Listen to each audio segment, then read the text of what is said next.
Thank you आप सभी का और विशेष गीता दीदी का जो इस बेहद परिवार से मिलने का मौका मिला और आज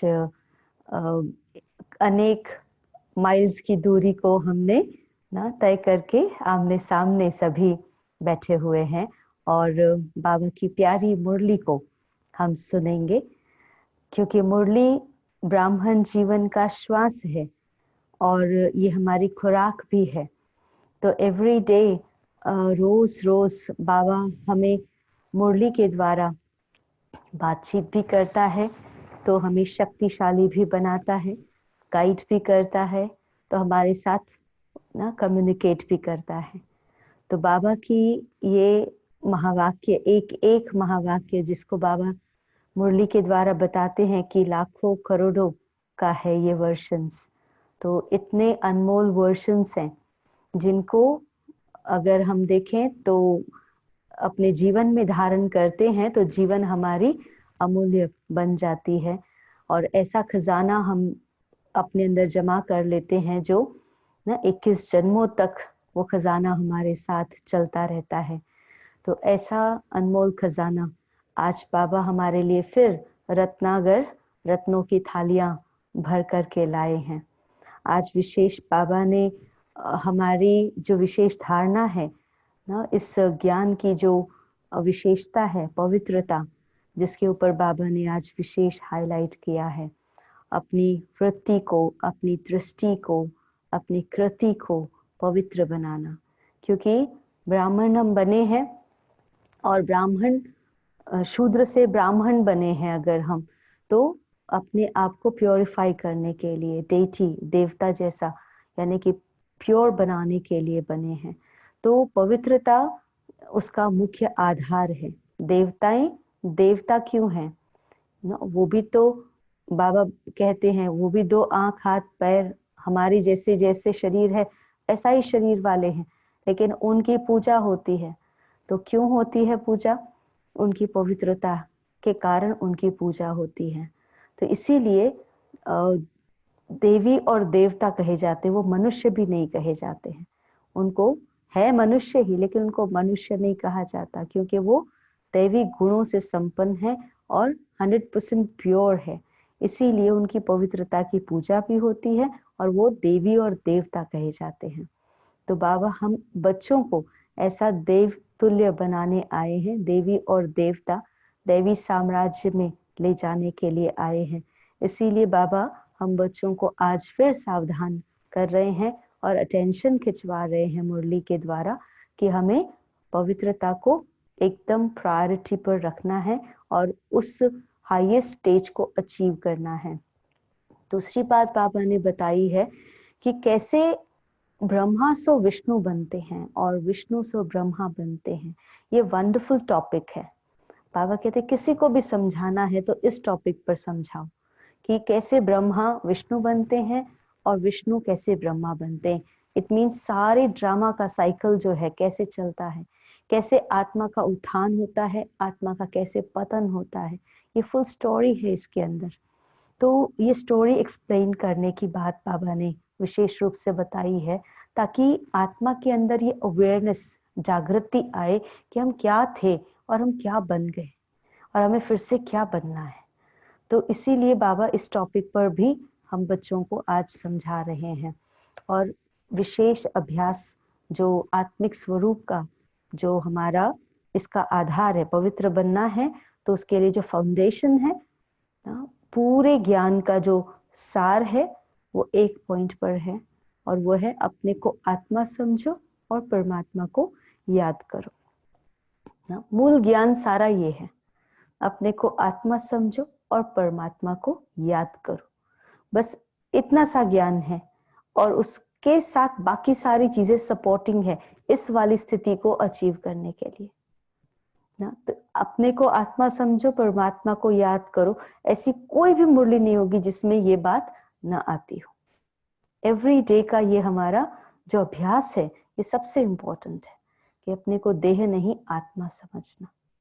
तो आज की मुरली में भी बाबा ये बातें हमें फिर से रिमाइंड कर रहे हैं और हमारी स्थिति को शक्तिशाली बनाने के लिए हमें एक अच्छी खुराक दवाई को भी कहा जाता है, तो दवाई दे रहे हैं ताकि हमारे अंदर की आत्मा की जो बीमारियां हैं वो दूर होती जाएं।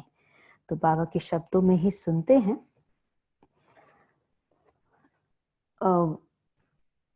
मुझे बताया गया है उस अनुसार मैं मुरली के कुछ पॉइंट्स आपको सुनाऊंगी। ऐसा ही है गीता में? हाँ जी हाँ। 13 जून की मुरली है। मीठे बच्चे, बाप का प्यार लेना है तो आत्म अभिमानी होकर बैठो। बाप का प्यार लेना है तो आत्म अभिमानी होकर बैठो।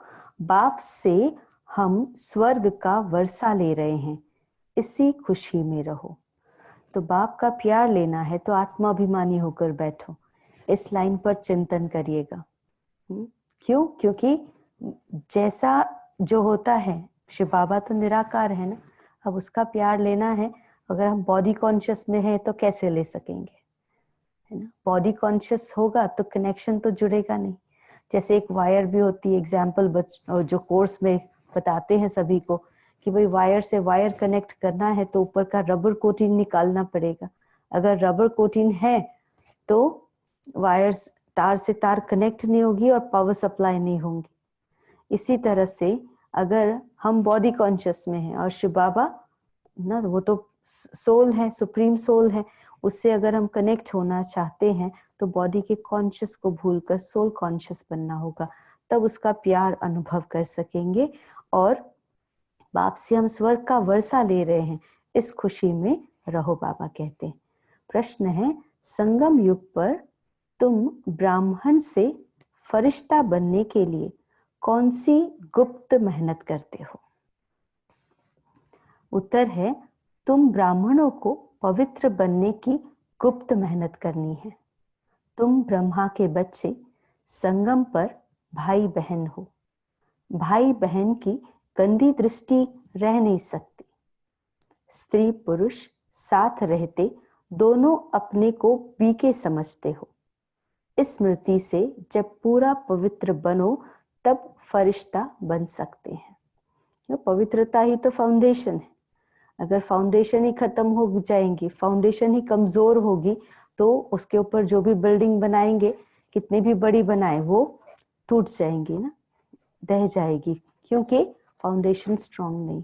तो इसी तरह से अगर हमारी पवित्रता का फाउंडेशन पक्का है, बाबा ने जो बताया हम, तो हम अपने अनेक जन्मों की ना जो इमारत हम कहें वो बना रहे हैं अभी, वो भी वैसी ही मजबूत बनेगी। तो पवित्रता उसका आधार है। बाबा हम बच्चों को कहते हैं कि तुम यही गुप्त मेहनत करते हो ना, घर गृहस्थ में रहने। बाबा ने, देखो इतनी वंडरफुल बात है, बाबा ने कभी किसी को कोई चीज छोड़ने के लिए नहीं कहा है, घर बार छोड़ो या परिवार को छोड़ो, नहीं। वो करते हुए, गृहस्थ व्यवहार में रहते हुए अपने जीवन में धारण करना है क्या? पवित्रता को। विकारों को छोड़ने की बात की, जो बुरी चीज है उसी को तो छोड़ने के लिए कहा, कोई अच्छी चीज छोड़ने के लिए नहीं कहा है। तो घर गृहस्थ में रहते हुए बाबा ने कहा पवित्रता को जीवन में धारण करना है। अच्छा, तो आज की मुरली की जो मुख्य पॉइंट्स रही, जिसमें बाबा ने बताया है कि कैसे ब्रह्मा से विष्णु बनते और विष्णु से ब्रह्मा बनते हैं, और हमारी सतयुगी डायनेस्टी स्थापन हो रही है। तो उस डायनेस्टी के अंदर हमें उच्च पद पाने के लिए पुरुषार्थ करना है। बाबा ने हमें तीसरा नेत्र ज्ञान का दिया है, उसको खुला रखना है और उस ज्ञान के नेत्र से ना अपने आप को ना ज्ञान के आधार से आगे बढ़ाता जाना है। बाबा हर चीज जो बताते उसके क्लियर अर्थ है ना, बहुत ही क्लैरिटी के साथ हर चीज बताता है, तो कोई कंफ्यूजन की बात ही नहीं है। और इतनी श्रेष्ठ बातें और इतनी स्पष्ट बातें बाबा बताता है, तो बाबा कहते मूंझने की तो कोई दरकार ही नहीं है। इसीलिए उस ज्ञान को अच्छी तरह से समझना है, अपने नेत्र को खुला रखो, कान को खुला रखो। बाबा कहते अच्छी तरह से सुनो समझो और उसको जीवन में धारण करो। और बाबा ने जो बातें बताई हैं वो है कि मुख्य बात है याद की। जितना हम याद में रहते हैं उतना हम बच्चों को शक्ति बाबा से मिलती जाती है। ये अनुभव हम कर पाते हैं कि बाबा हमको ना जो प्यार दे रहा है वो हम ले पाते हैं, क्योंकि हमारी आत्मिक स्थिति याद से ही बनती है। तो जितना हम ये याद का अभ्यास करते हैं, अपनी अवस्था अच्छी बनाते हैं और शरीरी स्थिति बनाते हैं, बाबा का प्यार हम उतना प्राप्त करते हैं। और बाबा ने जो आज पवित्रता की भी बात बताई कि ब्रह्मा के बच्चे हैं हम, तो संगम युग पर हम सब ब्राह्मण हैं, तो ब्रह्मा के बच्चे अर्थात ब्रह्मा के आचरण पर चलने वाले, तो ब्रह्माचारी और ब्रह्मचारी। तो बाबा इसीलिए हाईलाइट किया है आज कि अपनी दृष्टि और वृत्ति पवित्र रखनी है ना। भाई भाई की दृष्टि, भाई बहन की दृष्टि, तो भाई बहन की विकारी दृष्टि नहीं हो सकती है। अपनी पवित्र दृष्टि ना हर एक को बाबा कहते चेक करना है कि अपनी पवित्र दृष्टि और पवित्र वृत्ति और पवित्र कृति बनानी है, क्योंकि हमें पवित्र दुनिया में जाना है। इसीलिए बाबा ने कहा कि अपनी इस स्थिति के द्वारा ही हम एंजेलिक फरिश्ता स्थिति भी बना सकते हैं। इसीलिए पवित्रता को, क्योंकि फरिश्ते तो पवित्र होते हैं, तो पवित्रता धारण करेंगे जीवन में तो फरिश्ता स्थिति बनाएंगे। बाबा ने ये बातें हम बच्चों को आज की मुरली से बताई हैं। और धारणा के लिए मुख्य सार है आज का, विचार सागर मंथन कर ब्रह्मा सो विष्णु और विष्णु सो ब्रह्मा कैसे बनते हैं, इस टॉपिक पर सुनाना है। बुद्धि को ज्ञान मंथन में बिजी रखना है, मन और बुद्धि ना। मन के अंदर जो बाबा ने कहा कि टॉपिक का चिंतन करो, बुद्धि को चिंतन में लगाओ। बिजी रखेंगे जितना मन और बुद्धि को, उतना इजी रहेंगे। अगर बुद्धि को बिजी नहीं रखा तो वायरस उसी में लगता है सारा ना, फिर करप्ट हो जाती है बुद्धि और गलत डिसीजंस लेने लगती है ना, इन्फ्लुएंस में आ जाती है और इसीलिए फिर डिस्टर्बेंस होती है। इसलिए बाबा कहते हैं मन और बुद्धि को बिजी रखना। जो मुरली के द्वारा रोज रोज हमें बाबा खुराक देता है या जो भी चिंतन के बिंदु देता है, उन बिंदुओं के गहराई में जाना है, मनन चिंतन करके उसका अनुभव करना, उसकी डेप्थ को समझना और क्यों बाबा ने ये बात कही है, किस इसका भाव क्या है और किस तरह से मैं इसको अपने जीवन में प्रयोग करूं और उस प्रयोग करके उसका शक्ति लूं। तो लाइट, ज्ञान से हमें लाइट मिलती है और उसका ज्ञान का प्रयोग करके माइट मिलती है।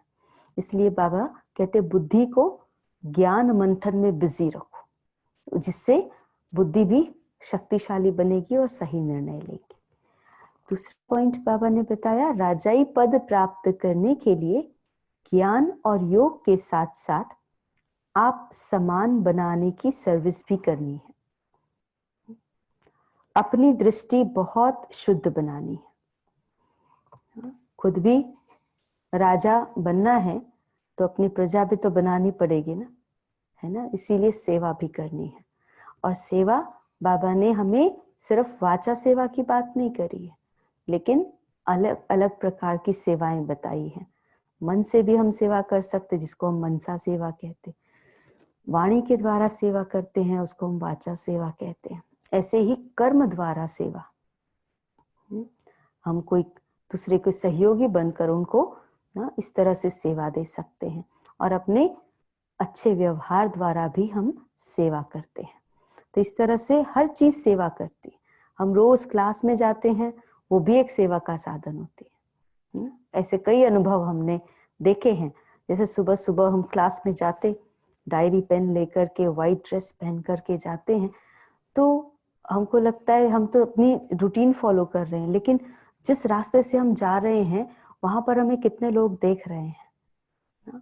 और कुछ लोग तो ये देख करके कि भाई ये रोज सुबह सुबह डायरी पेन लेकर के, रोज रोज व्हाइट ड्रेस पहन करके इतने बजे एवरी डे भाग भाग के कहाँ जाते हैं ना। और जाकर के पूछते हैं कि भाई कहाँ जाते हो, और ऐसे ही उन आत्माओं की सिर्फ देखने से कि ये व्हाइट ड्रेस से स्कूल में जा रहे हैं, कौन सी स्कूल में जा रहे हैं, क्या करने जा रहे हैं, उसको देखने से भी सेवा हो गई, उस आत्मा का भाग्य उदय हो जाता है। तो सेवा हमारा हर कर्म कर सकता है ना, चाहे छोटी से छोटी बात भी अगर हम प्रैक्टिस कर रहे हैं, बाबा ने कही हुई, वो हमारी सेवा कराती है। इसलिए बाबा ने कहा कि अपनी खुद की ज्ञान और योग की धारणा और दूसरों की भी सेवा करनी है। वरदान है आज का, नाम और मान के त्याग द्वारा, नाम और मान के त्याग द्वारा सर्व का प्यार प्राप्त करने वाले विश्व के भाग्य विधाता भव। नाम और मान के त्याग द्वारा सर्व का प्यार प्राप्त करने वाले विश्व के भाग्य विधाता भव। इसका स्पष्टीकरण है, जैसे बाप को नाम रूप से न्यारा कहते हैं, लेकिन सबसे अधिक नाम का गायन बाप का ही है, वैसे ही आप भी अल्पकाल के नाम और मान से न्यारे बनो तो सदा काल के लिए सर्व के प्यारे स्वतः बन जाएंगे। बाबा नाम मान की इच्छा नहीं रखता और उसका गायन देखो, हर रोज हर व्यक्ति उसका नाम लेकर के ही अपने दिन की शुरुआत करता है। तो बाबा कहते जैसे बाबा न्यारा और सबका प्यारा बनता, ऐसे तुम बच्चे भी अगर हद के नाम मान की त्याग करो तो सबके प्यारे बन जाएंगे स्वतः ही। जो नाम मान के भिखारीपन का त्याग करते हैं वह विश्व के भाग्य विधाता बन जाते हैं। मुझे मान चाहिए चाहिए चाहिए, जो भी करता है वो चाहिए माना मांगने वाला बन गया है ना। तो कुछ भी चाहिए नहीं, हम दाता के बच्चे देने वाले, हमें किसी से कुछ चाहिए नहीं।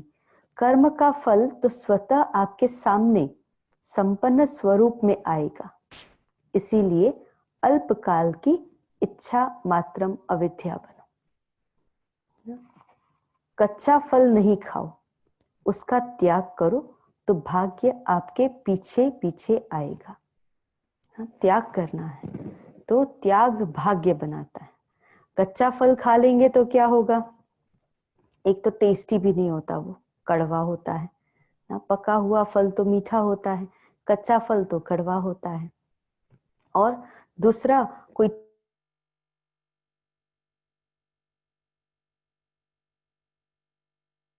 कच्चा फल खाएंगे तो है ना टेस्ट अच्छा लगेगा ना उसका फायदा हो पाएगा कुछ।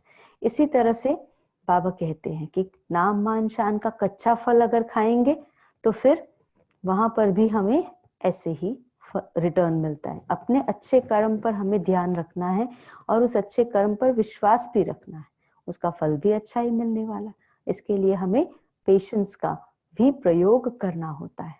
अगर वो हम नहीं रखते हैं तो कच्चा फल खाने की इच्छा रखेंगे तो उसका ना आनंद ले पाएंगे ना शक्ति मिल पाएगी। इसलिए बाबा कहते हैं हद की इच्छा, उसे अपने आप को क्या बनाओ, इच्छा मात्रम अविद्या बनाओ। कच्चा फल नहीं खाओ, उसका त्याग करो तो भाग्य आपके पीछे पीछे आएगा ना। जैसे हम कहते हैं ना कि अपना फेस लाइट की तरफ टर्न कर लो तो परछाई अपने आप पीछे पीछे आएगी, तो ऐसे ही भाग्य भी है, वो पीछे पीछे आएगा अगर हम हद की चीजों का त्याग कर ना अपने बेहद की वृत्ति के साथ अपने श्रेष्ठ कर्म करते रहते हैं। तो स्लोगन है, परमात्मा बाप के बच्चे हो तो बुद्धि रूपी पांव सदा तख्त नशीन हो ना। किसके बच्चे हैं हम, परमात्मा के बच्चे हैं। तो जैसे राजा का बच्चा होता है, उसको कितना नशा रहता है, मैं राजा का बच्चा हूँ। इस दुनिया के अंदर भी कोई हाई पोजीशन वाले होते हैं, उनके बच्चे हैं, तो नशा किसको रहता है, बच्चे को रहता है। पोजीशन पिता की है, पिता है मिनिस्टर, प्राइम मिनिस्टर, प्रेसिडेंट, लेकिन नशा बच्चे को रहता है। तो बच्चे की चाल देखो कैसी होती है, कैसे वो नशे में रहता है। तो हमारा पिता भी कौन है, हम किसके बच्चे हैं, अगर ये स्मृति में रखेंगे ना। वो पोजीशन वाला पिता, उसकी पोजीशन तो कुछ सालों के अंदर बदल जाती है, हमेशा वाली नहीं है वो। आज इलेक्शन जीत गए या कोई डिग्री या कोई बड़ी अचीवमेंट कर ली तो उस पोजीशन पर आ गए, कुछ अच्छा परफॉर्म किया तो उस पोजीशन को हासिल कर लिया, लेकिन कुछ समय बाद वो पोजीशन चली जाएगी, हमेशा तो नहीं रहेगी। लेकिन परमपिता परमात्मा बाबा ना, वो कोई पोजीशन तो नहीं है, वो तो सर्वशक्तिमान है और वो हमेशा वही रहेगा ना, उसकी सीट तो कोई और लेने वाला है नहीं, रिप्लेसमेंट होने वाली है नहीं, और वो सर्वशक्तिमान हमारा पिता है। तो हमें इस बात का कितना नशा और कितनी खुशी होनी चाहिए। तो बाबा कहते तो सदा ही पांव कहाँ होना चाहिए, तख्त नशीन ना, सीट पर सेट रहना है, हमें अपसेट नहीं होना है, तख्त नशीन रहना है। हम किसके बच्चे हैं, तो परमात्मा के दिल तख्त पर बैठे हैं। तो हमें कोई भी चीज, जैसे बुद्धि रूपी पांव जो है वो मिट्टी में फिर नहीं जाएगा। तो ये बाबा की आज की मुरली, जिसमें हमने जाना कि कैसे बाबा हम बच्चों के सम्मान को भी ऊंचा उठा रहा है ना। बाबा कहता तुम दिल तख्त नशीन बच्चे हो मेरे, तुम बच्चे मेरे भाग्य विधाता बच्चे हो ना। कितने अच्छे अच्छे सम्मान देता है ना, कि तुम होवनहार देवता हो, तुम विश्व के मालिक बनने वाले हो। तो इतने अच्छे अच्छे सम्मान बाबा रोज हमें देता है। उस सेल्फ रिस्पेक्ट को अगर हम याद रखें, सारा दिन स्मृति में रख करके उसको प्रयोग करें, तो कितनी शक्ति मिलेगी, उससे मिलेगी ना। लेकिन हम क्या करते हैं ना, वो बाबा के दिव्य सम्मान को भूल जाते हैं, और फिर जो बातें यहाँ छोटी छोटी बातें आसपास में हमारे होती हैं, जो उन बातों को होल्ड कर लेते हैं और उनको पकड़ करके अपने आप को हेवी कर देते हैं, बोझिल कर देते हैं। तो बोझ वाला व्यक्ति तो फिर उड़ नहीं सकता, क्योंकि वो भारी है।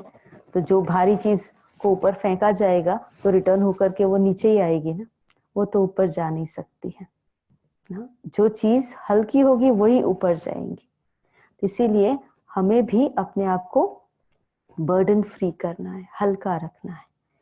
जितना हम हल्का रखेंगे अपने आप को, उतना मन और बुद्धि जो है लाइट है, तो बाबा से जल्दी कनेक्ट हो जाएगा। उसमें उसको डिफिकल्टी फेस नहीं करनी पड़ेगी ना। जो बाबा कई बार मुरली में कहते ना, योग लगाना मुश्किल लगता है। क्यों लगता है मुश्किल?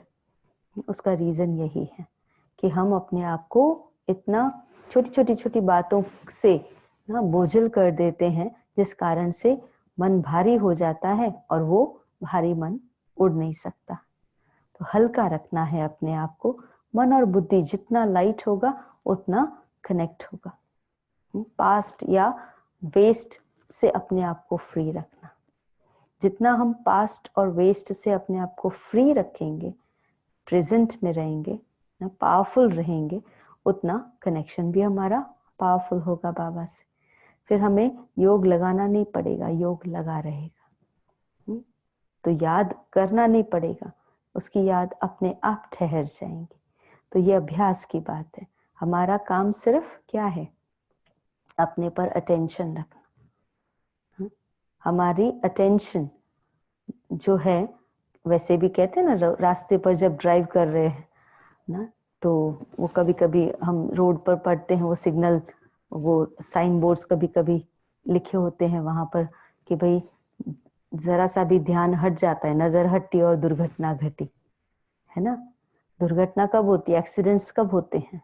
जब हमारा ध्यान नहीं होता है, अटेंशन नहीं होता है, इसीलिए वो एक्सीडेंट हो जाता है। तो एक्सीडेंट्स नहीं होंगे अगर हम ध्यान रखेंगे अपना ना। तो आज विशेष रूप से ना आप सभी से मिलने का मौका मिला है हमें, और कुछ एक बातें ना जो शेयर करने का, आप विशेष रूप से किस बात में सुनना चाहेंगे? तो कुछ एक सिंपल बातें, योगी जीवन की धारणाओं की बातें हैं, वो शेयर करना चाहेंगे। अगर आप कुछ विशेष बात पर सुनना चाहते हैं तो आप बता सकते हैं। उस रीति से फिर हम आगे ना चर्चा ज्ञान की करेंगे। कोई क्लास नहीं, लेकिन आपस में हम चिट चैट करेंगे, आपस में थोड़ी सी बातचीत ज्ञान की लेन देन करेंगे। दीदी तो आज हमने की सबको म्यूट करके रखा हुआ है, फोर्स म्यूट है सभी लोग, और हम लोग नॉर्मली एंड में सबको बात करने का चांस देते हैं। तो अगर ओके किसी को कुछ बोलना है तो वो चैट पे बताएंगे, मैं रीड करूंगा यहाँ से। ओके। सो तो आज हम कुछ छोटी छोटी बातें, जैसे एवरीडे की मुरली है, बेसिक धारणा जो हमारी है, उन चीज़ों के ऊपर अगर हम ध्यान दें, बातें ब्राह्मण जीवन में हो या बाहर की दुनिया में हो, हर जगह पर सामने जब हम एक गाड़ी लेकर रोड पर चलते हैं तो हमेशा स्मूथ रोड होता है क्या? हमेशा स्मूथ रोड नहीं होता। कभी कभी ना ऊबड़ खाबड़ रास्ते भी आते हैं, तो कभी ना टर्न्स एंड ऐसे वाले रास्ते भी आते हैं, तो कहीं पर स्पीड ब्रेकर्स भी आते हैं, तो कहीं खड्डे भी आ जाते हैं। तो इट्स अ रोड जर्नी है। तो एक अच्छा ड्राइवर जो होता वो क्या करता कि जब स्पीड ब्रेकर आता है वो पहले से अगर देख लेता है, तो अपनी गाड़ी की स्पीड को वो उस अनुसार कंट्रोल करके उसमें से आसानी से निकल जाता है। अगर रास्ता ठीक नहीं है तो वहां पर भी वो अपनी गाड़ी की स्पीड को स्लो कर लेता है। अगर वो सेम स्पीड से चलता रहेगा तो क्या होगा ना, उससे एक्सीडेंट भी हो सकता है या जर्क भी लग सकते हैं उससे, और नुकसान उसकी गाड़ी का भी हो सकता है या उसका अपना भी ना हो सकता है। तो अच्छा ड्राइवर जो होता है, ऐसे वाले जो भी रास्ते आते हैं जहाँ पर स्पीड ब्रेकर्स है, जहाँ पर कोई भी खड्डा है या कुछ ऐसी चीज होती है, वहां अपनी इस गाड़ी को बहुत सावधानी से लेके जाता है, अपनी स्पीड को स्लो कर लेता है। अब यही बात को अगर हम अपनी मन को ड्राइव करने की बात करें, तो जब हमारे इस जीवन यात्रा की गाड़ी को भी हम चला रहे हैं, तो वहां पर भी अगर कोई खड्डा आ गया, कोई ऐसी बात आ गई, कोई बात समस्या के रूप में आ गई, तो वहां पर क्या करते हैं, तो मन के विचारों की स्पीड को स्लो डाउन करते हैं या उसी स्पीड से चलाते रहते हैं या और ज्यादा एक्सेलरेटर दबा देते हैं। क्या करते हैं? अपने थॉट्स को हमने चेक करना है। क्योंकि आजकल हम देखें तो ब्राह्मण जो है उनका नेगेटिव तो नहीं चलता, और वेस्ट भी काफी हद तक खत्म किया है, लेकिन ऑर्डिनरी थॉट्स चलते हैं, अगर साधारण विचार भी चलते हैं, तो हमारी उन्नति की जो स्पीड होनी चाहिए वो नहीं होती है। इसीलिए अब जो समय है, सिर्फ पॉजिटिव सोचने की भी बात नहीं, लेकिन एलिवेटेड थिंकिंग की बात है। हमें अपने थॉट्स को एलिवेटेड रखना है ना, श्रेष्ठ ते श्रेष्ठ विचार हमारे, क्योंकि बाबा हमें श्रेष्ठ बनाने के लिए आया, श्री श्री बनाने आया, श्री लक्ष्मी श्री नारायण ना, देवी और देवता बनाने आया है। तो हमारी जो श्री पद को प्राप्त करना है हमें, तो हमारे विचारों की क्वालिटी तो पहले वैसी ही होनी चाहिए, श्रेष्ठ विचार। और उन श्रेष्ठ विचारों को जब हम ध्यान रखेंगे तो हमारी वो शक्ति जो है लॉस होने से बचेंगे। कई बार हम अपनी दिनचर्या के अंदर जो बाबा ने बातें बताई है वो सब चीजें कर रहे होते हैं, अमृत वेला भी करते हैं, मुरली भी सुनते हैं ना, ट्रैफिक कंट्रोल्स भी करते, इवनिंग मेडिटेशन भी कर लेते हैं ना, अपनी अन्न शुद्धि की धारणा है, सब चीजें कर रहे होते हैं, लेकिन तब भी कभी कभी लगता है कि हमारी जो स्पीड है जैसी होनी चाहिए वो नहीं है। उसका रीजन क्या होता है? तो हमें चेक करना है पॉज लेकर के, कहाँ हमारी एनर्जी लॉस हो रही है, ड्रेन कहाँ हो रही है। जैसे एक बकेट के अंदर हम पानी भरते हैं, नल तो हमने चालू कर दिया, पानी आ रहा है और बकेट में भरता जा रहा है, लेकिन अगर उस बकेट का पानी हम वेट कर रहे हैं भर जाए और भर नहीं रहा है, तो जरूर उसके नीचे कोई छेद है जिसको हमने ना ध्यान से देखा नहीं है, और इस कारण से वो लीकेज हो रहा है, इसीलिए वो भर नहीं रहा।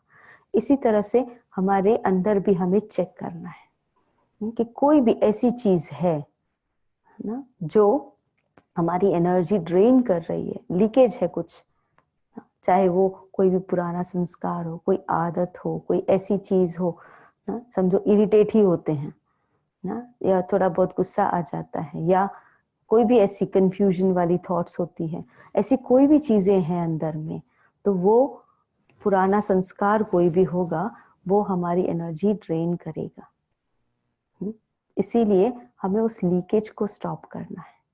ये अटेंशन दे करके, ध्यान रख करके ना, हम अगर सिर्फ प्रॉब्लम्स पर ध्यान देते रहेंगे, या ये क्यों हो रहा है, या वो क्यों हो रहा है, या ऐसे कैसे हो गया, इन चीज़ों के ऊपर ध्यान देंगे और उसके सॉल्यूशंस पर ध्यान नहीं देंगे, तो हमारी एनर्जी हम राइट वे में चैनलाइज नहीं कर रहे हैं। फिर उस मोमेंट्स को, इस ब्राह्मण जीवन को एंजॉय नहीं कर पाते फिर ना। जैसे एक छोटी सी स्टोरी बताती हूँ कि एक परिवार था जिसके अंदर एक दिन अच्छा कुछ हैप्पी मोमेंट्स थे, तो बहुत अच्छा डिनर बन रहा था उनके घर में। उनका जो कुक था, उन्होंने डिनर बनाया, और डिनर बना रहे थे तो बहुत स्पेशल, बहुत अच्छा डिनर बन रहा था, और उसकी इतनी अच्छी खुशबू आ रही थी। तो सारी खुशबू जो पूरे वातावरण में फैल रही थी, उससे उन सभी का, परिवार के जो सदस्य थे, उन सबको लगा बहुत टेस्टी खाना बन रहा है, हमको खाना है। इट वाज टेम्पटिंग, तो उनको खाना था। और जैसे ही खाना टेबल पर आया, सबको सर्व हुआ प्लेट में, तो उनका जो कुक था, उसने एक बात बोली ना, कि आप सभी ये खा तो रहे हैं, खाइएगा। कुछ समझो पुलाव बना था, और वो पुलाव बहुत टेस्टी था, उसके अंदर बहुत अच्छी कलरफुल चीजें डाली हुई थी, वेजिटेबल्स वगैरह। तो उस कुक ने कहा कि पुलाव आप सभी थोड़ा ध्यान से खाइएगा। वैसे तो मैंने बहुत अच्छी तरह से साफ किए हैं चावल, लेकिन कुछ एक कंकड़ अगर रह गए हो तो आप ध्यान से खाइएगा। तो सबने शुरू किया खाना। खुशबू तो बहुत अच्छी आ रही थी, दिख भी बहुत अच्छा रहा था, और खाना शुरू किया। हर एक स्पून खाते जा रहे हैं और सोच रहे हैं किसके बारे में, उस एक कंकड़ के बारे में। तो जब सोच रहे थे तो कंकड़ के बारे में, सब ने खाना खा लिया, खाना फिनिश हो गया, डिनर। उसके बाद कहा कि किसी के मुख में कोई कंकड़ नहीं आया। तो उस कुक को बुलाया, कहा तुमने कहा था कंकड़ होंगे इसके अंदर, ध्यान रखना, हमारे तो किसी को कंकड़ नहीं आया।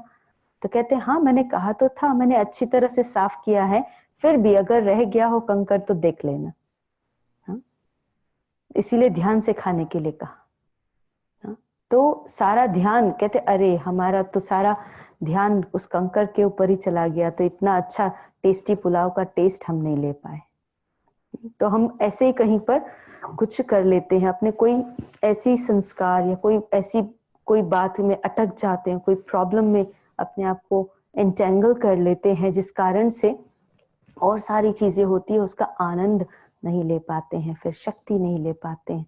इसलिए बाबा क्या हमें दे रहा है, उसके ऊपर हमें ध्यान देना है ना? और जब उसको अटेंशन से ध्यान दे करके अपने जीवन में हम प्रैक्टिस करते हैं, तो उसकी शक्ति भी हम ले पाते हैं। योग हमें लगाना नहीं पड़ता ना। कई लोगों की योग की कंप्लेंट होती है कि हम बाबा को याद करना कैसे करना है, डिफिकल्ट लगता है, या ना योग लगाने में मेहनत करनी पड़ती है, या ना देरी से लगता है। उसका रीजन क्या है?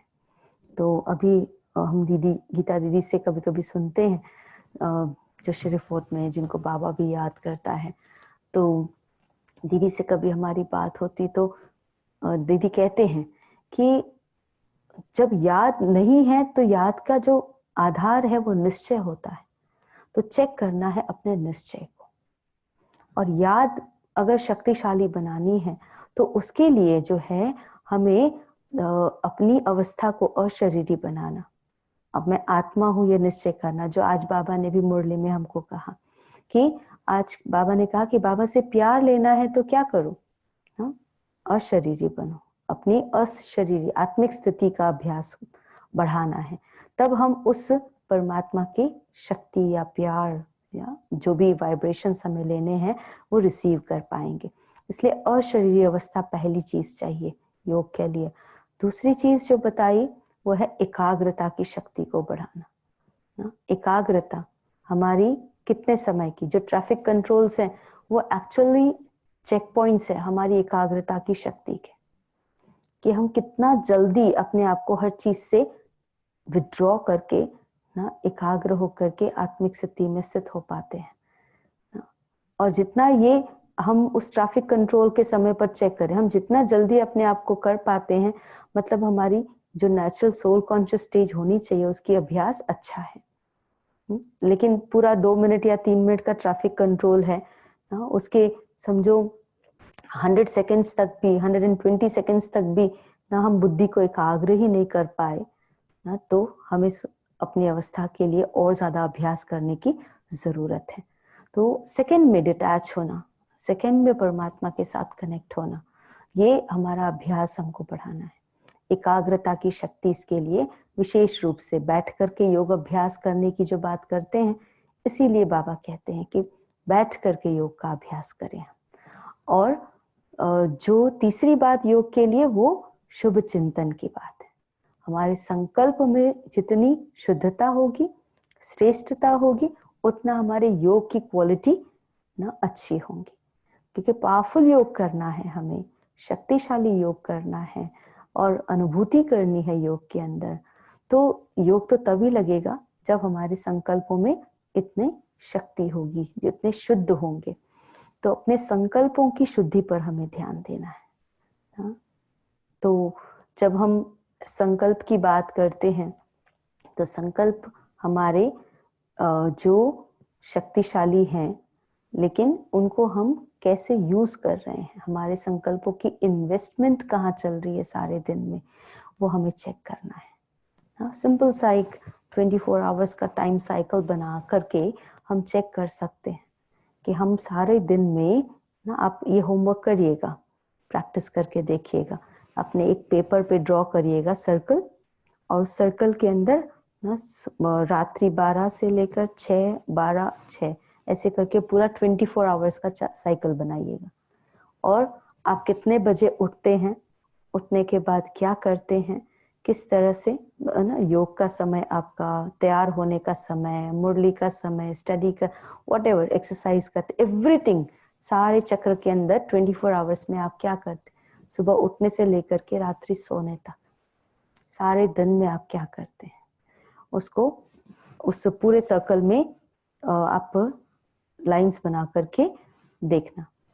पॉइंट 0 बीच में होगा, वहां से आप ऐसे लाइंस ड्रॉ करके यहाँ से इतने, जैसे घड़ी की सुइयां होती है ना, 8 बजे से इतने बजे तक मैं ऑफिस का काम करता हूँ, इतने बजे लंच करता हूँ, लंच कितना टाइम लगता है, 20 मिनट्स, 30 मिनट्स, जितना भी समय लगता है, ऐसे करके पूरा 24 आवर्स का साइकिल बनाए और फिर उसमें चेक करिएगा आपके फोन का टाइम, रीडिंग टाइम, व्हाटएवर, जो भी आप सारा दिनचर्या करते हैं वो सारी उसके अंदर बनाइएगा। एक टेंटेटिव एवरीडे का नॉर्मल डेज आपके कैसे होते हैं उस अनुसार, और वो साइकिल में आप देखिएगा कि आपका वर्थवाइल वे टाइम कितना होता है ना, और वेस्ट कहाँ करते हैं। जब हमारी इस चेकिंग हम करेंगे इस प्रकार से, तो हम चेक कर पाएंगे कि हमारे 24 आवर्स में हमारा कितना टाइम कहाँ जा रहा है, मेरा कहाँ इन्वेस्टमेंट चल रही है टाइम की। और उसमें भी जो हम समझो रीडिंग भी कर रहे हैं, मुरली सुनी समझो, तो मुरली सुनते समय मेरा हाई एनर्जी पॉइंट है। फिर आप उस पूरे टाइम साइकिल में ये भी चेक कर सकते हैं कि मेरा हाई एनर्जी लेवल कहाँ होता है और लो एनर्जी लेवल कहाँ होता है, और उससे पता चल जाएगा अपने आप कि कहाँ मुझे परिवर्तन करने की आवश्यकता है, कौन से समय को मुझे ना ठीक करने की जरूरत है ना, कहाँ मेरा वेस्ट हो रहा है टाइम, उसको मैं कैसे इम्प्रूव करूं, कैसे ठीक करूं, वो ध्यान हम कर पाएंगे। और छोटी छोटी बातों का अगर हम ध्यान रखेंगे सारे दिनचर्या के अंदर, जैसे हम संकल्पों की ही बात करते हैं, तो संकल्प के साथ जब हम उसको कर्म में लाते हैं, और संस्कार की बात ना, संकल्प से संस्कार तक की बात है, तो जिसमें बाबा ने आज बुद्धि का रोल इम्पोर्टेंट बताया है, तो बुद्धि को चिंतन में लगा कर रखना। जब बुद्धि को चिंतन में लगाएंगे, जब कुछ रीडिंग किया हमने मुरली का, उसमें से 4-5 पॉइंट्स या एक पॉइंट, दादी रुक्मणी कहती थी एक पॉइंट नहीं तो एक वर्ड भी कम से कम याद रख लो, और उस वर्ड के ऊपर चिंतन करो, और चिंतन करके उसकी डेप्थ में जाओ और उसको अंडरस्टैंड करो, इसके पीछे का भाव क्या है, ये बाबा ने जो मुझे कहा है ना, ये कैसे काम करेगा ये फॉर्मूला, या ये कैसे काम करेगी बात, ये हीरा जो बाबा ने मुझे दिया है ना, वो कैसे, कितना वैल्यूएबल है। तो उस पर चिंतन करेंगे हम, और और कुछ ज्यादा नहीं तो कम से कम 5 लाइन्स भी अपने मनन चिंतन की आप एक डायरी बनाइए और उसके अंदर लिखिए। एवरी डे अपना मनन चिंतन लिखिए। सचमुच में इसमें इतना अच्छा अनुभव होता है जब हम मनन चिंतन करते हैं, उसको लिखते हैं एवरी डे। हाँ, तो उससे हमारी जो बुद्धि है वो भी शक्तिशाली बनती जाती है। और हमारी बुद्धि का विकास भी होता है, जो विशाल भी होती है वो, और ज्ञान की डेप्थ को अंडरस्टैंड कर पाते हैं। जब ज्ञान की डेप्थ है तो ज्ञान की शक्ति मिली हमें। अब जब अंदर में ज्ञान है तो उसको हम प्रयोग कर पाते हैं। क्लैरिटी नहीं होती है तो हमें प्रयोग करना मुश्किल लगता है कि कैसे होगा। हाँ, बाबा ने ये बात बोल दी, कैसे करें, लेकिन उसकी डेप्थ में गए, मनन चिंतन किया तो उसको करना फिर हमारे लिए ना मुश्किल नहीं होता है, आसान हो जाता है। इसीलिए ज्ञान का चिंतन करना जरूरी है। बाबा ने जो कहा आज मुरली में कि बुद्धि को चिंतन में लगाओ ना, तो जैसे बच्चा भी एक स्कूल में पढ़ रहा होता है, किसी सब्जेक्ट को पढ़ता है तो उसकी समझ, अंडरस्टैंडिंग बढ़ जाती है। और जब समझ लिया उसने, अगर रटा है तो हो सकता है भूल जाए, लेकिन समझा है तो वो आंसर कर पाता है क्वेश्चन का। क्वेश्चन पूछा गया, उस क्वेश्चन का आंसर वो लिख पाता है क्योंकि उसने उस बात को समझ लिया है ना।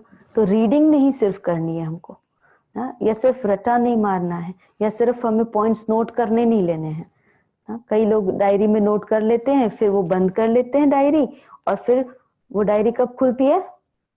नेक्स्ट डे की मुरली में। भाई किसके लिए लिखी थी? बाबा ने जो मुरली में पॉइंट्स दी वो किसके लिए लिखी थी? डायरी को भरने के लिए? डायरी को भरने के लिए तो नहीं थी, वो हमें रीड करने, रिवाइज करने, प्रैक्टिस करने के लिए हमने ली। तो जब हम उसको प्रैक्टिस करेंगे, जब रीड करेंगे, रिवाइज करेंगे, तो रिवीजन बहुत जरूरी होता है। तो मुरली का रिवीजन हम करें। क्यों?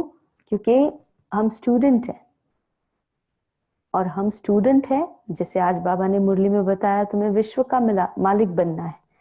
तुमको विश्व का मालिक बनना है। और कौन से विश्व का मालिक बनना है? सतयुगी विश्व का, गोल्डन एज का, सतो प्रधान राजधानी का हमें मालिक बनना है। अब सतो प्रधान राजधानी जो होगी, सतयुगी दुनिया होगी, यानी कि गोल्डन वर्ल्ड होगा वो। अब वो गोल्डन वर्ल्ड चाहिए हमें। ऐसा ही है ना? सभी को गोल्डन वर्ल्ड चाहिए ना, है ना? अच्छा, एथलीट्स होते हैं जो, कोई भी स्पोर्ट्स खेलने वाले जो होते हैं, एक गोल्ड मेडल लेने के लिए कितने एफर्ट्स करते हैं?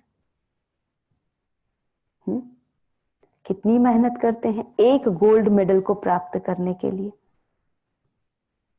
एक रेसिंग करता है जो, दौड़ लगाता है, वो अपना एक गोल्ड मेडल प्राप्त करने के लिए 6-6, 8-8 महीने पूरा प्रैक्टिस करता है उस एक रेस को जीतने के लिए।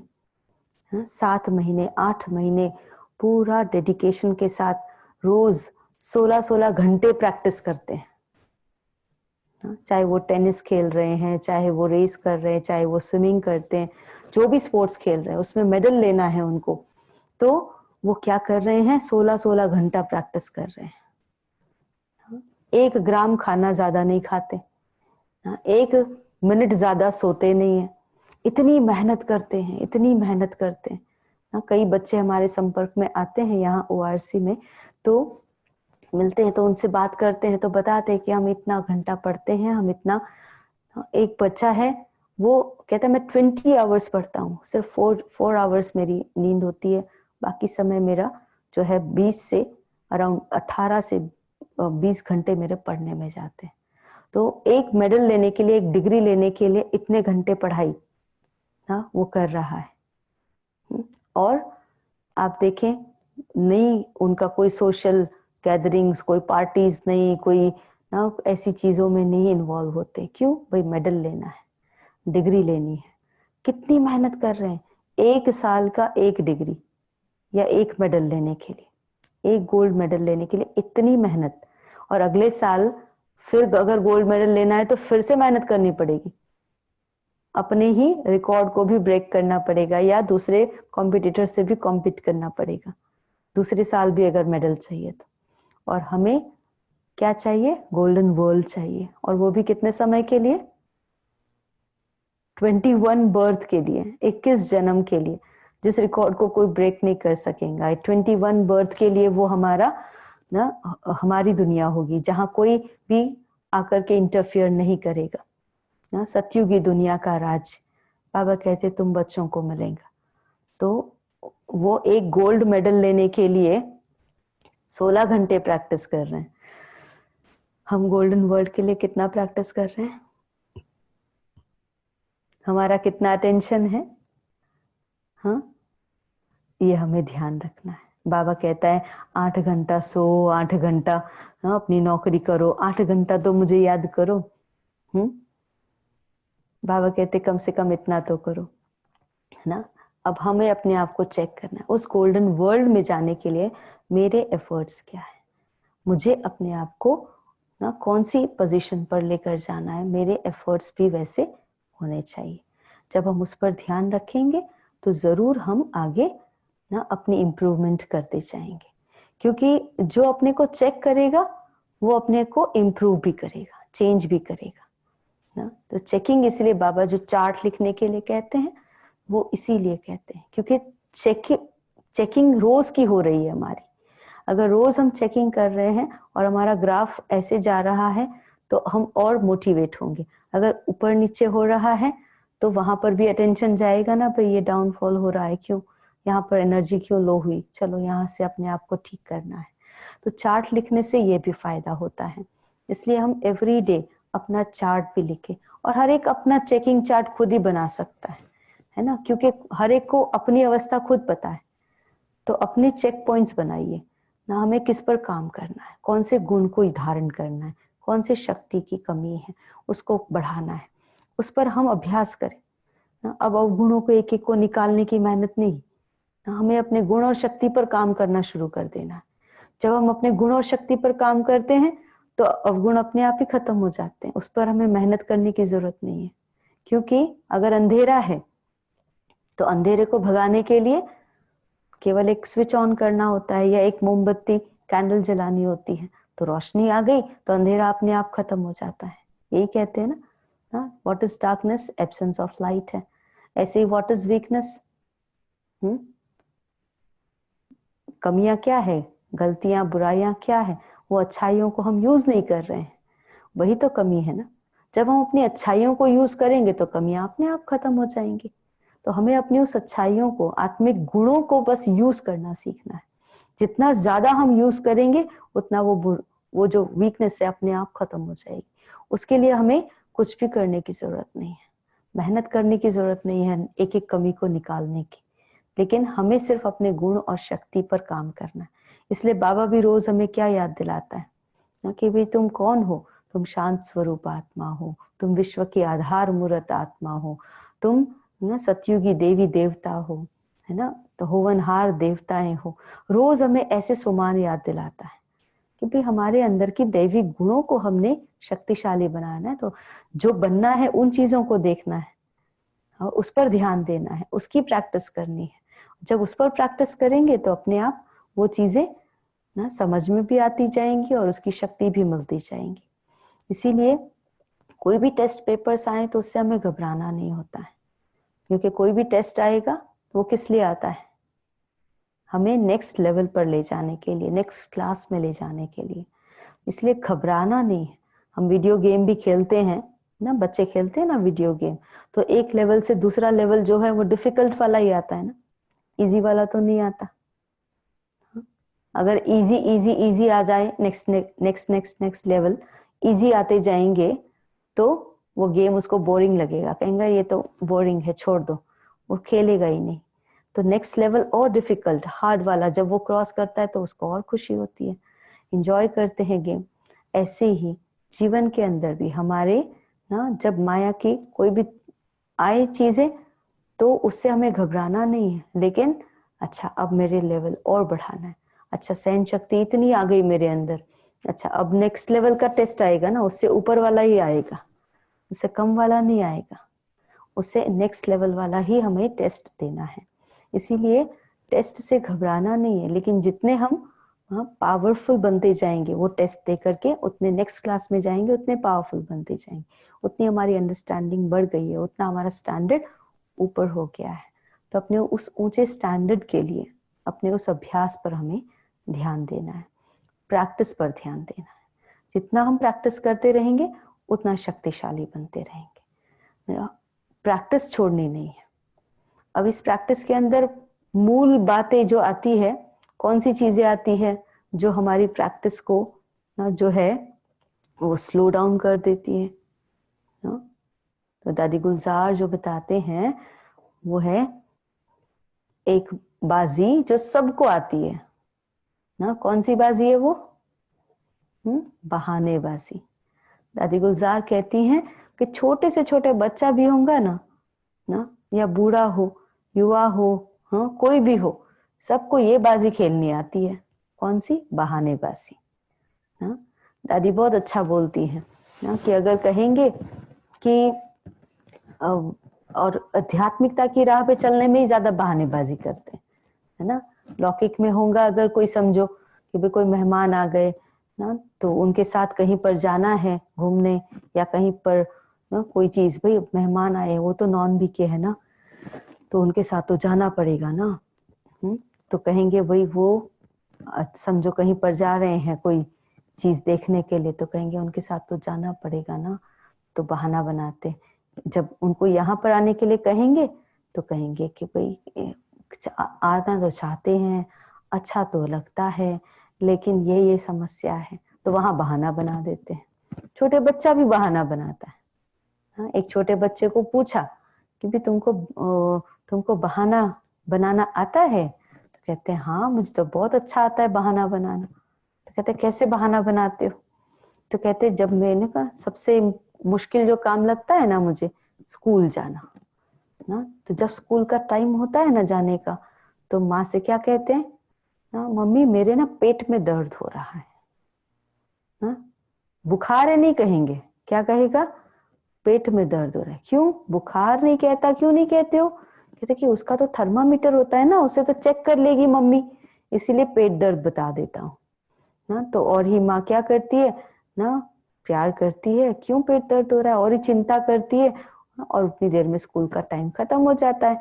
इसीलिए कहते हैं कि मेरी स्कूल, वो बहाना करके स्कूल में जाने का छुट्टी कर लेता हूँ। तो छोटा बच्चा भी बहाना बना लेता है। तो बहानेबाजी सबको आती है। तो अपने आप से भी हम चेक करें ना, ज्ञान की प्रैक्टिस में ना कहीं पर भी हम अपने अंदर में बहानेबाजी तो नहीं करते हैं। ये वाली बाजी नहीं खेलनी है, नहीं तो माया फिर इंटरफेयर कर सकती है, माया हमें वहां पर हराने के लिए आ सकती है ना। तो ये बहाना करते हैं जब ना। दूसरी बात होती है, वो होती है फीलिंग में आते हैं। फीलिंग में आ जाते हैं तो वहां पर भी फीलिंग का फ्लू लग जाता है ना। फीलिंग के फ्लू में आते ना, मामा के पास ना, दादी सुनाती थी कि मामा के पास दो लोग गए, एक ने गुस्सा किया, थोड़ा ऊंची आवाज में बोल देना, वो भी गुस्सा ना ऊंची आवाज में बोल दिया। तो जिसने ऊंची आवाज में बोला और जिसको बोला, दोनों मामा के पास गए। तो मामा क्या करती थी, मामा कैसे समझाती थी? मामा कहती थी जिसने समझो ऊंची आवाज में जिसने बोला, तो उसको मम्मा बड़े प्यार से कहती थी, तुम कौन हो? तुम तो बाबा की बच्ची हो, बाबा तो प्यार का सागर है, बाबा तो ऐसा है, और तुम उसके बच्चे हो, तो तुम ऐसे कैसे बोल सकते हो? तुम्हें भी प्यार से सबके साथ बोलना है, तो ये अवगुण को यूज नहीं करना है। ऐसे करके मम्मा उसको बोल देती थी। तो दूसरी जो होती थी जिसके ऊपर उसने जोर से बोला, वो भी मम्मा के पास जाती थी, इसने मुझे ऐसे बोला ऐसे बोला, अगर बोल देते थे तो मम्मा उसको भी कहती थी, क्या कहती थी कि चलो उसने तो गुस्सा किया, लेकिन ना तुमको तो फीलिंग आई ना, इसीलिए तुम बोल रही हो कि ऐसे बोला ऐसे बोला। तो फीलिंग तो आई ना, कि ये फीलिंग आई, ये भी क्या है? फ्लू है ना। फीलिंग फ्लू है। फ्लू में क्या होता है फीवर हो जाता है तो कोई भी चीज खाएंगे तो कड़वी लगती है ना। फीलिंग, फ्लू हो जाता है जिसको फीवर होता है, उसको अच्छे से अच्छी चीज भी खाने दे दो वो कहेगा कड़वा है, कि उसके मुख कड़वा हो जाता है फीवर के कारण से, इसलिए उसको ना कोई भी स्वाद नहीं आता है। ऐसे ही फीलिंग भी आती है ना जब, उसको कोई भी बात अच्छी नहीं लगती है। अच्छी बात, सच्ची बात भी कोई बताता है ना, वो फीलिंग आ गई है ना, इसलिए वो एक्सेप्ट ही नहीं करेंगे। तो इस फीलिंग के फ्लू से अभी अपने आप को बचाना है। फीलिंग अगर आती है हमको, तो फीलिंग हमारी जो है वो भी हमारे अंदर एक कमजोरी है। तो सामने वाले ने गुस्सा किया, तुमने फीलिंग में आया, तो एक बीमार दूसरे बीमार को कैसे ठीक करेंगे, है ना। इसीलिए दोनों के अंदर कमजोरी है, इसलिए दोनों को अपने आप को ठीक कर, तो फीलिंग के फ्लू में भी नहीं आना है हमको, और दूसरे की कमियां भी नहीं देखना, क्योंकि ये चीजें भी हमारी जो प्रोग्रेस है उसको रोक देती हैं। तो ये 3 चीजों को ना हमें अवॉइड करनी है, लेट गो करना है, छोड़ना है, बातों को पकड़ के नहीं रखना, लेट गो करना, और अपनी एकाग्रता की शक्ति को बढ़ाना है, अपने गुणों का अभ्यास हमें बढ़ाना है, और अपनी योग की पावर को भी बढ़ाना है, प्रैक्टिस करनी। योग की शक्ति के लिए सारा दिन में जो ट्रैफिक कंट्रोल्स होते हैं उस पर हम ध्यान दें, और ट्रैफिक कंट्रोल में भी चेक करें कि कितना जल्दी मैं अपने आप को वाइंड अप कर पाती हूँ। सेकंड लगे, सेकंड में डिटैच हो जाए और बाबा के साथ बुद्धि योग लग जाए हमारा। तो जितना हमारा ये अभ्यास होगा उतना डिटैच होना ना और बाबा से कनेक्ट होना इजी हो जाएगा। ये अभ्यास की बात है। और रीडिंग ना, आप सभी ना जरूर यज्ञ का लिटरेचर पढ़ते होंगे, पढ़ते? यस, पढ़ा है। हाँ, अव्यक्त मुरलियां सारी पढ़ी है 1969 से लेकर अब तक की सारी? यस, नहीं पढ़ी? किस किस ने पढ़ी है? हाँ, हैंड रेस करें जिन्होंने पढ़ी है, ऑल मुरलीज, अव्यक्त मुरलीज 1969 से अब तक की पढ़ी है? नहीं पढ़ी? हाँ, तो देखो ये हमारा सिलेबस। ट्यूशन क्लास होता है जिसमें पुरानी मुरलीज को पढ़ा जाता है, रिवाइज किया हाँ, जाता है हाँ, ट्यूसडे और थर्सडे को।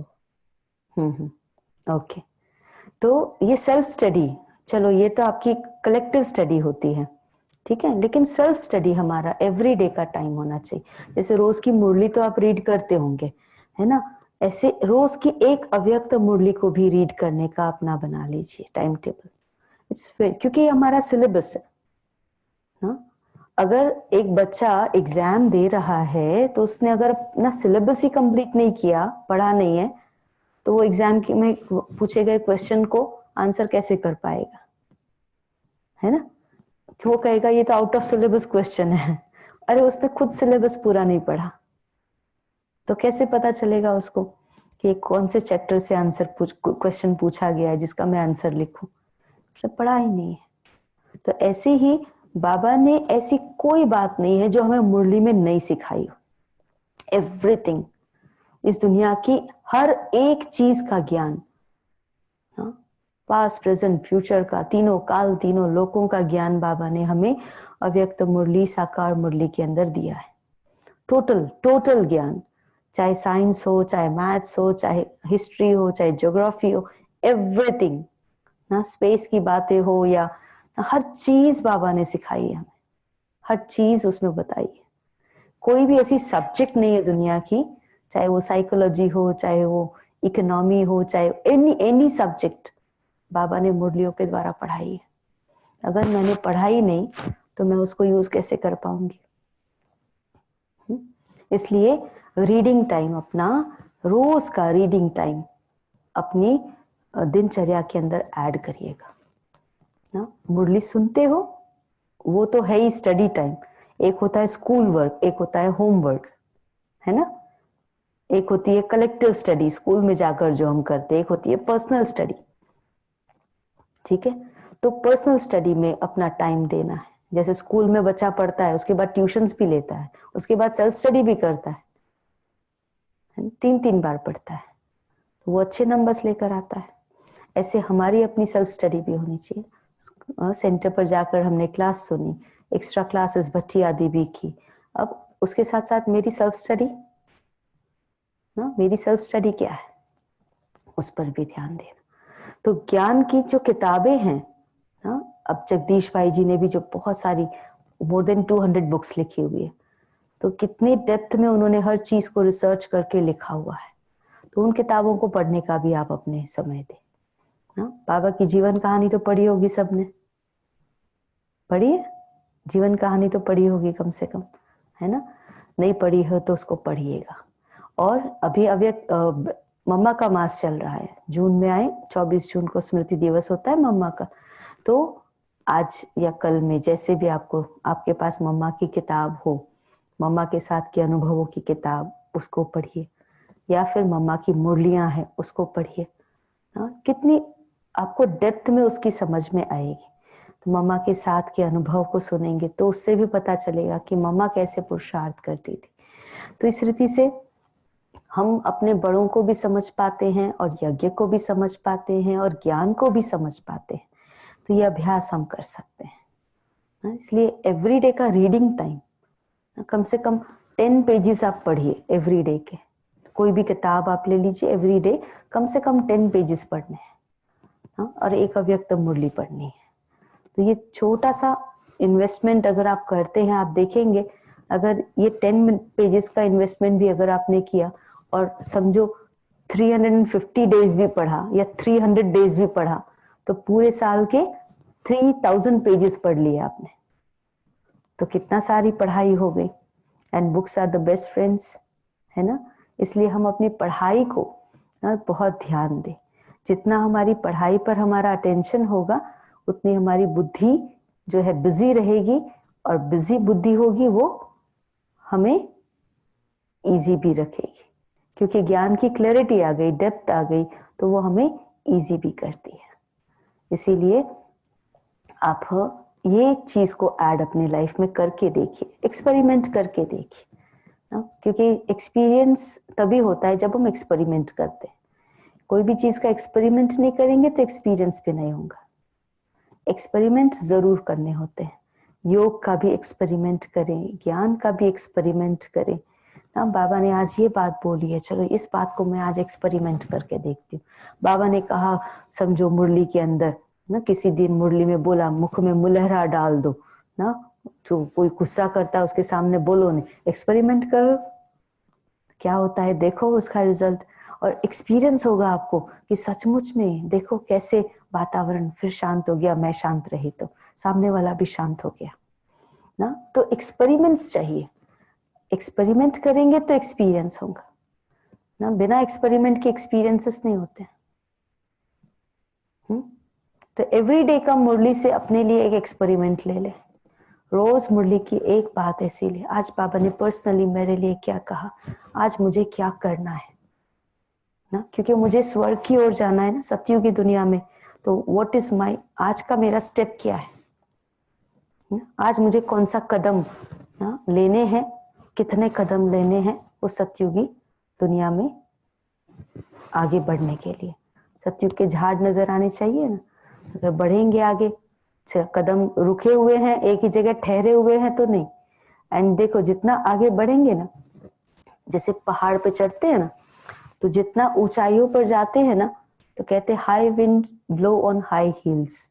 जितनी ऊंचाई पर जाते हैं उतनी तेज हवाएं बहती है ना। वहां हवा पतली हो जाती है तो ऑक्सीजन भी कम होता है, और स्टिपी रास्ता होता है ना, फिसलने के ज्यादा चांसेस होते हैं, है ना। इसलिए तो जितना ऊंचाई पर जाएंगे उतना ऐसी सिचुएशंस वाली होंगी। ऐसे ही पढ़ाई के अंदर भी देख लो आप, जितनी हायर लेवल की स्टडीज होती जाएंगी उतनी डिफिकल्ट भी होंगी ना। कोई मेडिकल पढ़ता है या कोई आईएएस बनता है ना, आईपीएस बनता है, तो उसकी स्टडी देखो कितनी होती है, कितना पढ़ना पड़ता है, कितनी डेप्थ में जाना पड़ता है। तो वो डिफिकल्ट होती जाती है उतनी ना। इसी तरह से ज्ञान मार्ग में भी जब हम आगे बढ़ते हैं तो ज्ञान मार्ग के अंदर भी ना, फिर एक लेवल क्रॉस कर दिया, दूसरा लेवल क्रॉस कर दिया, तो फिर आगे और चैलेंजेस आएंगे ना, है ना। तो इसीलिए चैलेंजेस आएंगी, सूक्ष्म से सूक्ष्म आती जाएंगी, फिर अभी स्थूल रूप में नहीं आएगी। जितना लेवल आपका हायर होता जाएगा उतनी सूक्ष्म चीजें आती जाएंगी सामने। तो वो सूक्ष्म चीजों को समझने के लिए अपनी बुद्धि भी तो सूक्ष्म चाहिए ना, विशाल भी चाहिए, सूक्ष्म भी चाहिए, तीक्ष्ण भी चाहिए बुद्धि, है ना। और वो कैसे होगी? पढ़ाई से। पढ़ाई से अंडरस्टैंडिंग आई, और अंडरस्टैंडिंग के कारण वो विशालता है ना, बुद्धि की विशालता है, क्लैरिटी है, इसीलिए उस बात को पकड़ करके समझकर उसको ठीक कर पाते हैं। जैसे डॉक्टर भी कहते हैं ना, बीमारी पकड़ में आ जाए, डायग्नोस हो जाए, फिर ट्रीटमेंट करना। अगर बीमारी समझ ही नहीं आती है तो इट्स डिफिकल्ट टू ट्रीट, है ना। तो इसीलिए ज्ञान की डेप्थ हमें हमारी क्लैरिटी देती है, अंडरस्टैंडिंग, हम अपने आप को बेटर समझ पाते हैं, और जब समझ गए तो उसको ठीक कर पाते हैं। इसलिए एक्सपेरिमेंट्स करने हैं ज्ञान के और योग के, तो धारणा अपने आप मजबूत होती जाएंगी ना, और सेवा भी अपने आप होगी। चौथी सब्जेक्ट के लिए मेहनत करने की जरूरत नहीं है, हमें पहली 2 सब्जेक्ट पर ज्यादा ध्यान देना है ना, और वो कर ली तो फिर हमारी दूसरी 2 सब्जेक्ट ना भी स्कोरिंग बन जाएंगी। हमारी 4 ही सब्जेक्ट है देवता बनने के लिए, ज्ञान, योग, धारणा और सेवा, है ना। तो ये चारों सब्जेक्ट को हमने पास करना है ना। हम सेवा में 100 आउट ऑफ 100 ले ले, ज्ञान में भी अच्छे नंबर ले ले, और योग में हाँ पास मार्क्स भी ना मिले तो कैसे करेंगे? एक सब्जेक्ट में भी फेल तो फेल ही गिना जाएगा ना, है ना। तो उसको नेक्स्ट क्लास में नहीं भेजा जाता है, उसको सारे सब्जेक्ट्स क्लियर करने पड़ते हैं। इसीलिए हमें चारों सब्जेक्ट पर ध्यान देना है, और तब हम पास विद ऑनर्स बनेंगे। हम बाबा के हम स्टूडेंट हैं, भगवान स्वयं हमारा टीचर है, तो हम स्टूडेंट कैसे होने चाहिए? तो हमें याद रखना है हम ईश्वरीय स्टूडेंट हैं, और अपनी स्टूडेंट लाइफ को नहीं भूलना है। आप जो पढ़ो एवरी डे उसकी अपनी नोट्स की डायरी भी बनाना। जैसे एक मनन चिंतन की डायरी जिसमें आपको चिंतन लिखना है, दूसरा अपने नोट्स की डायरी, जो पढ़ा उसके पॉइंट्स नोट्स बनाना ना। तो इस तरह से आपने जो पढ़ा है आप उसको रिवाइज भी कर पाते हैं, पॉइंट रूप में आपने बना लिया उसको, ये चीजें मैंने पढ़ी, तो रिवाइज करके फिर उस पर चिंतन कर सकते हैं, उसकी और डेप्थ में जा सकते हैं। इसलिए ऐसे नोट्स जरूर लेना, सिर्फ रीडिंग करके छोड़ नहीं देना है ना। रीडिंग नहीं करनी है हमको सिर्फ, लेकिन उसको अंडरस्टैंड करना है ना। तो इसीलिए कहा उसके नोट्स बनाए। तो मनन चिंतन की डायरी भी बनाए और नोट्स भी बनाए अपने। तो पढ़ाई करेंगे उतनी डेप्थ बढ़ती जाएगी, फिर कोई प्रश्न नहीं रहेगा, प्रसन्न रहेंगे। कोई क्वेश्चन नहीं रहेगा, क्योंकि ज्ञान की डेप्थ आ गई और उसको एक्सपेरिमेंट कर रहे हैं, उसके एक्सपीरियंसेस हो रहे हैं, और अनुभव से बड़ी अथॉरिटी तो कोई होती ही नहीं है। दादी कहती है, गुलजार दादी, कि आपने चीनी नहीं खाई कभी, और आपको 2 घंटा भाषण करके कोई सुनाए ना कि चीनी बड़ी मीठी होती है, चीनी से ये मिठाई बनती है, वो मिठाई बनती है, चीनी से ये हो सकता है, वो हो सकता है, आपने कभी चीनी देखी ही नहीं है ना। और अगर वो 2 घंटा भाषण सुनकर आप एक चीनी की ना पिंच लेकर के टेस्ट करते हैं ना, और आप उसको स्वीट अनुभव करते हैं कि भाई सचमुच ये कह रहे हैं स्वीट है, ये तो हनी जैसा स्वीट है, ये तो सैकरीन जैसा स्वीट है, तो आप उस स्वीटनेस को तो जानते हैं क्योंकि आपने और स्वीट चीजें खाई हैं। तो यू कैन टेस्ट शुगर और वो स्वीट है। अब सारी दुनिया एक तरफ हो जाए और कहे चीनी खट्टी होती है, आप मानेंगे? नहीं मानेंगे। क्यों? क्योंकि खुद अनुभव कर लिया चीनी मीठी होती है। ऐसे ही सारी दुनिया के कहने पर भी नहीं मानेंगे, क्योंकि खुद का अनुभव है वो। ऐसी सारी दुनिया कहे बिना गुस्से के काम नहीं चलता, या बिना ऐसे नहीं हो सकता, या ये कैसे हो सकता है, हम अनुभव करते हैं ना, हम कह सकते हैं अनुभव की अथॉरिटी कि होता है। ठीक है, सो एक्सपेरिमेंट करके अपने एक्सपीरियंसेस गेन करें और ना अनुभवी मूर्त बन जाए ना। ये शुभकामना आप सभी के लिए, और आप सबसे मिलने का मौका मिला, बहुत बहुत धन्यवाद। आगे का प्रोग्राम बताएंगे। थैंक यू दीदी। मैं सबको अनम्यूट करके बात करने के लिए ओपन करता हूँ। तो let's-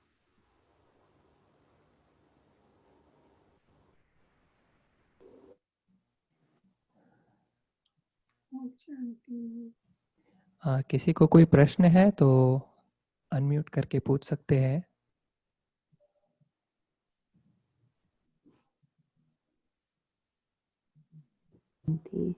किसी को कुछ शेयर करना है तो अनम्यूट करके बात कर सकते हैं। सो ठीक है, सभी सभी संतुष्ट हैं। सभी ठीक है, एवरीबॉडी इज गुड, हाँ, सबकी हेल्थ ठीक है, सब सही है, हाँ, वेरी गुड। ओके। आप अपना अनुभव थोड़ा सा सुनाइए। कौन बोल रहे हैं? हाँ जी, क्या कहा? आप अपना अनुभव थोड़ा सा सुनाइए। किस प्रकार का अनुभव सुनना चाहते हैं? हाउ आप यू कैसे- केम टू ज्ञान, आप ज्ञान में कैसे आए और हम कैसे ज्ञान बाबा का परिचय मिला, उसके बारे में अनुभव सुनना चाहते हैं। हम ज्ञान में अपने पेरेंट्स के साथ ही आए, बहुत छोटे थे, 6 इयर्स की एज थी, इसलिए उनके साथ ही आ गए। तो ऐसे कोई नहीं कि मतलब अलग से ऐसा है नहीं, क्योंकि बहुत छोटे थे तभी से पेरेंट्स के साथ सेंटर पर जाते, तो हमने कभी कोर्स नहीं किया ना, डायरेक्ट ही मुरली से हम पैदा हुए ना, मुरली ही सुनते थे। और मम्मी ज्ञान में चलते थे, फिर सभी पूरा परिवार ज्ञान में, सबसे पहले मम्मी ज्ञान में आए तो उनके साथ हम भी आए। सभी बच्चे छोटे छोटे थे हम, तो अराउंड हमको 35 इयर्स हो गए ज्ञान में चलते हुए। 1986 से हम ज्ञान में हैं। तो फिर अपनी स्टडीज कंप्लीट किए और बाबा की सेवा में लग गए, क्योंकि बचपन से सेंटर पर एवरी डे जाना होता था, तो all the dharanas and everything becomes so easy, क्योंकि बचपन से वही चीज़ों को हम, वही माहौल हमने देखा था, सेंटर का माहौल। एवरी सैटरडे संडे सेंटर पर सेवा, ये सब चीज़ें हम करते थे, तो हमें कोई ऐसी डिफ़िकल्ट नहीं लगा ये चीज़ें करना। और ज्ञान डेप्थ से, क्योंकि मुरली एवरीडे सुनने का हमारा सेंटर पर जाकर के पक्का नियम था, इसीलिए ज्ञान की भी डेप्थ समझ में आ गई थी। तो अपनी स्टडीज़ कंप्लीट करने के बाद फिर हम समर्पित हो गए, सेवा में हैं अभी अराउंड 22 इयर्स होने आए समर्पित होकर के। और पिछले 17 सालों से ओम शांति रिट्रीट सेंटर में यहाँ पर सेवाएं दे रहे हैं। तो सब प्रकार की सेवाएं यहाँ पर हम करते हैं, यूथ की हो या कॉरपोरेट की हो या CSR हो, कई प्रकार की सेवाएं होती है। तो बाबा कराता है वो सेवाएं हम करते रहते हैं, इंस्ट्रूमेंट बनकर। हर चीज़, हर दिन नया सीखने का हमें मौका मिलता रहता है। और ये अनुभव एक चीज़ और भी है कि हम बाबा की यज्ञ में अपनी छोटी सी कला भी लगाते हैं, तो थोड़ा सा समय भी लगाते हैं, तो बाबा हमारे समय को भी सफल कर देता है और हमें भी सफल कर देता है।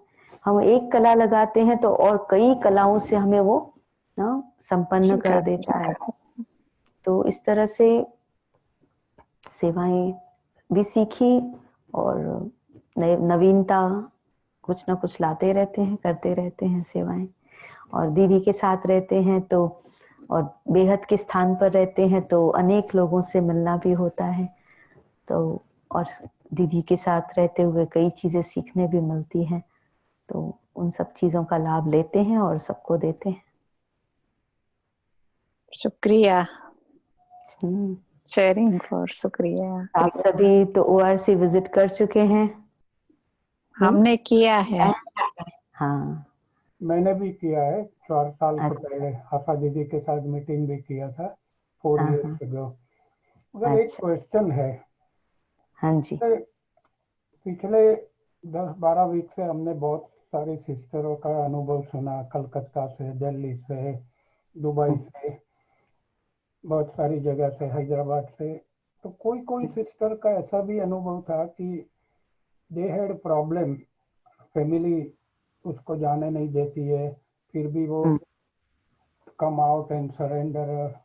जब हम्म, तुम्हारा उनके साथ सेकंड मिलना जुलना होता है, जब वो नई नई होती है सिस्टर, जो घर को हम्म। छोड़ के आती है, पेरेंट्स के अगेंस्ट में आती है, तो उनका क्या, बिगिनिंग में उनका क्या थॉट होता है जब वो सरेंडर होके सेंटर में आती है, बाबा के साथ सेवा में लगती है? तो तुम्हारी बात, आपकी बात अलग है कि तुम तो पहले से फैमिली के साथ चलते। बहुत सारी सिस्टर को ऐसा है, वो जाने नहीं देते हैं, चुपके से आती है। तो how do you see the difference in the beginning in those sisters? See depends, देखो हर एक आत्मा का निश्चय कितना पक्का है। कोई ऐसे ही कोई चीज छोड़कर तो नहीं आता है ना।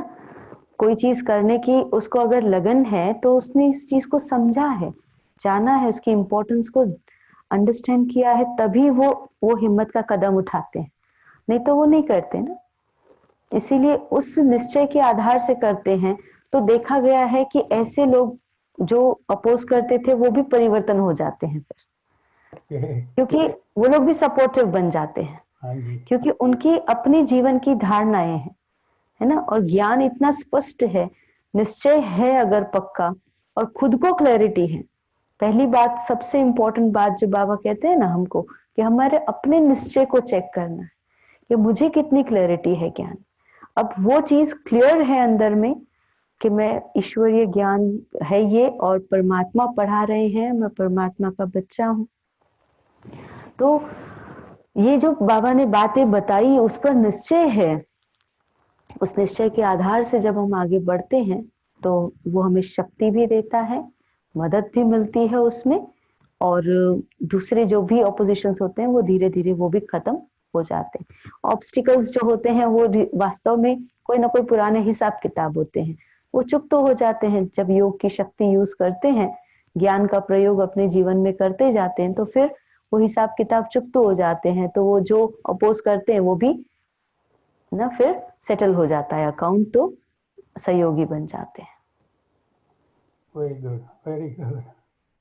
हम्म, तो इसलिए निश्चय बहुत इंपॉर्टेंट चीज है। कोई भी सेंटर पर ऐसे ही आकर नहीं रह सकता, है ना। कुछ प्राप्ति है, अनुभूति है, तभी वो करता है वो काम। ओके, और कोई प्रश्न? आपके यहाँ ऑलरेडी लेट हो चुका है ना, तो किसी को पूछना है तो लास्ट एक प्रश्न पूछ सकते हैं और फिर अपन उसके बाद एंड करते हैं। किसी और को पूछना है कोई एक लास्ट क्वेश्चन?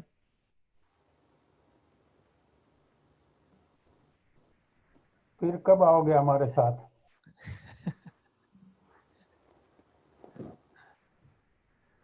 क्वेश्चन है कब आओगे हमारे साथ? अभी साथ ही तो है।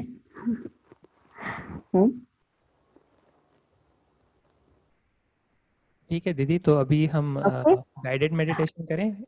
लास्ट गाइडेड अच्छा, मेडिटेशन करें 2 मिनट के ठीक, लिए। ओके। ठीक है।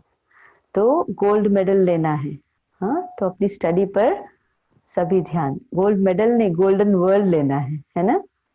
21 बर्थ के लिए, वो भी 1 साल के लिए नहीं ना, 21 जन्म के लिए।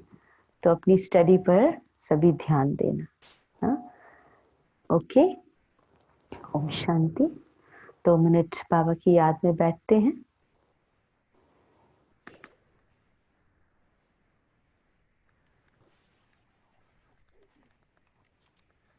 अपने आप को सब बातों से डिटैच कर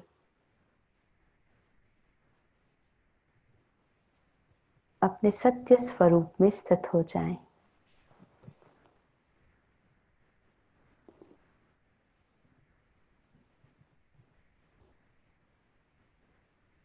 अनुभव करें मस्तिष्क के मध्य में मैं आत्मा, इस जीवन को चलाने वाली जीवन शक्ति,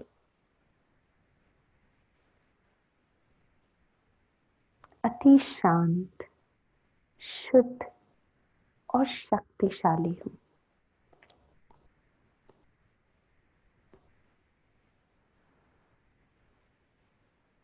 मैं आत्मा परमात्मा की संतान, स्वयं भगवान ने मुझ आत्मा को सिलेक्ट किया है संगम युग पर, अपना बच्चा बनाया है, अपनी श्रेष्ठ ज्ञान का धन मुझ आत्मा को प्रदान किया है। मैं कितनी भाग्यशाली आत्मा हूं जिसको सारा संसार ढूंढता,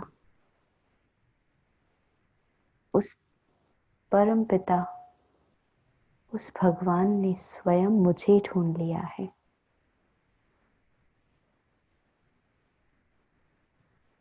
अपनी गोद का बच्चा बनाया,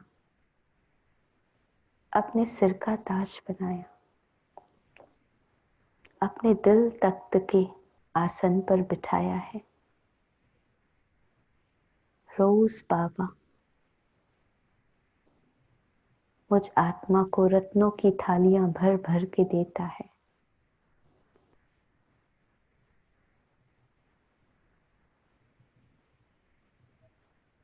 बाबा मुझे कितनी ऊंची नजर से देखता है।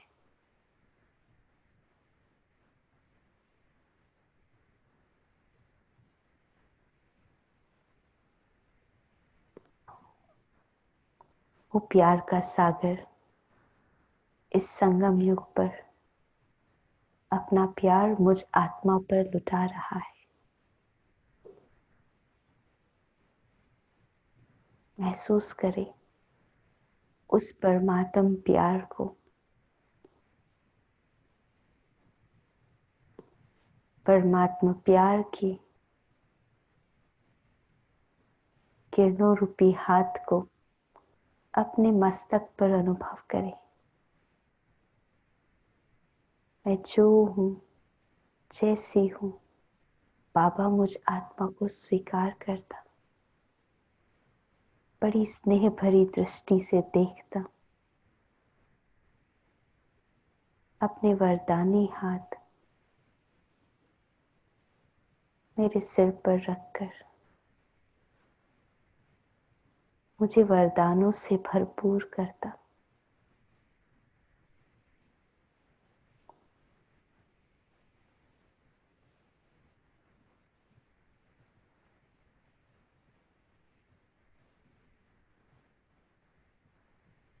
परमात्मा से प्राप्त वरदानों को, परमात्मा से प्राप्त स्नेह को अपनी शक्ति बनाए।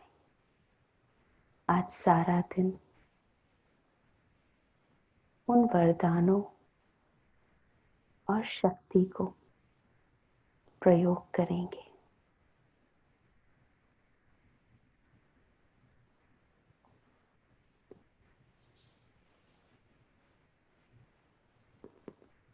ओम शांति शांति शांति।